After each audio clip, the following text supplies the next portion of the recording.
नमस्कार। अक्सर ऐसा होता है ना कि पैसों को लेके थोड़ी चिंता सी हो जाती है। अगर हाँ, तो इसमें कोई नई बात नहीं है। ज्यादातर लोग ऐसा ही महसूस करते हैं।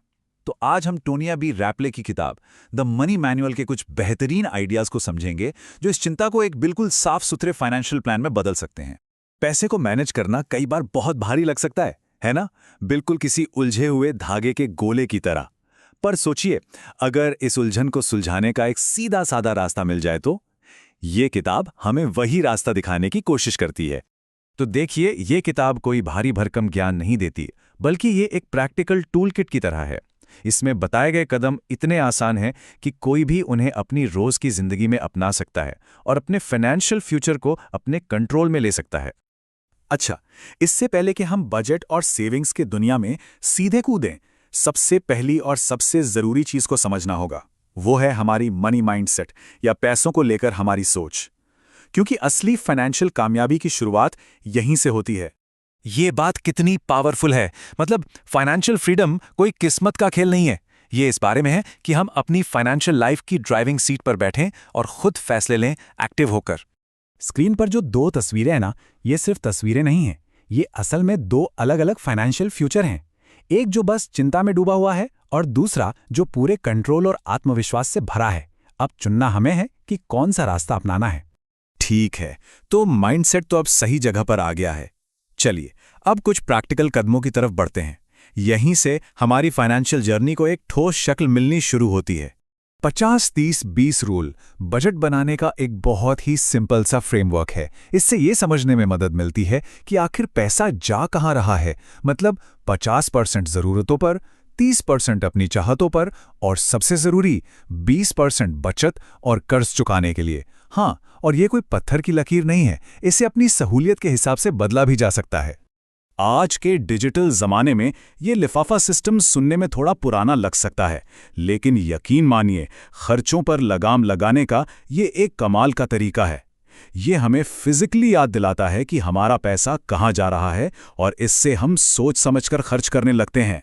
इसे अपनी फाइनेंशियल लाइफ का सेफ्टी नेट या सुरक्षा कवच समझिए।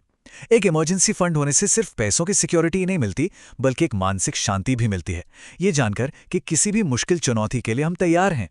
इमरजेंसी फंड बनाना कोई पहाड़ चढ़ने जैसा काम नहीं लगना चाहिए। बिल्कुल छोटी सी रकम से भी शुरुआत की जा सकती है। सबसे अच्छा तरीका तो ये है कि हर महीने एक फिक्स अमाउंट अपने आप सेविंग्स अकाउंट में ट्रांसफर हो जाए। यहां पर बस एक ही चीज जरूरी है, कंसिस्टेंसी। तो अब जब हमारी नींव मजबूत हो गई है, तो उस रुकावट को हटाने का वक्त है जो कई लोगों को आगे बढ़ने से रोकती है, और वो है कर्ज। पर घबराने की जरूरत नहीं, इससे निपटने की एक स्ट्रैटेजी है। देखिए, सारे कर्ज एक जैसे नहीं होते। क्रेडिट कार्ड और कुछ पर्सनल लोन्स जैसे जो हाई इंटरेस्ट वाले कर्ज होते हैं ना, वो सबसे ज्यादा नुकसान पहुंचाते हैं। इसलिए समझदारी इसी में है कि सबसे पहले इन्हें ही टारगेट किया जाए। जरा सोचिए, अगर कहीं आग लगी हो तो सबसे पहले सबसे बड़ी लपटों पर ही तो पानी डालेंगे, है ना? हाई इंटरेस्ट वाला कर्ज बिल्कुल उन्हीं बड़ी लपटों की तरह है। उन्हें पहले बुझाना जरूरी है।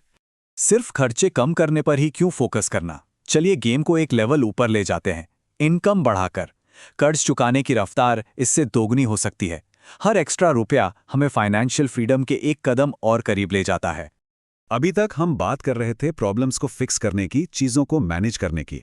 पर अब कहानी को थोड़ा और आगे बढ़ाते हैं और देखते हैं कि लंबे समय के लिए वेल्थ कैसे बनाई और बढ़ाई जाती है। वेल्थ बनाना एक मैराथन जैसा है, कोई 100 मीटर की रेस नहीं। ये सिर्फ पैसे बचाने के बारे में नहीं है, बल्कि अपने पैसे को अपने लिए काम पर लगाने के बारे में है। इन्वेस्टमेंट, चाहे वो स्टॉक मार्केट में हो, रियल एस्टेट में हो या किसी बिजनेस में, यही वो तरीका है जिससे पैसा और बढ़ता है। जब वेल्थ बना ली जाती है, तो इस सफर का आखिरी और बहुत जरूरी कदम आता है, उस वेल्थ को सुरक्षित रखना। और इससे बिल्कुल भी नजरअंदाज नहीं किया जा सकता। अपनी मेहनत की कमाई को प्रोटेक्ट करना उतना ही जरूरी है जितना उसे कमाना। सही इंश्योरेंस प्लान्स और एस्टेट प्लानिंग से ये पक्का किया जा सकता है कि हमारी मेहनत की कमाई हमारे और हमारे अपनों के लिए हमेशा सुरक्षित रहे। आखिर में सबसे बड़ी बात जो याद रखनी है, वो ये है कि फाइनेंशियल कंट्रोल की ये पूरी जर्नी सिर्फ एक कदम से शुरू होती है। एक इरादे के साथ लिया गया फैसला कि बस अब हालात बदलने हैं। तो क्यों ना आज ही वो पहला कदम उठाया जाए? ऐसा कौन सा एक फाइनेंशियल डर है जिसका सामना इस हफ्ते किया जा सकता है?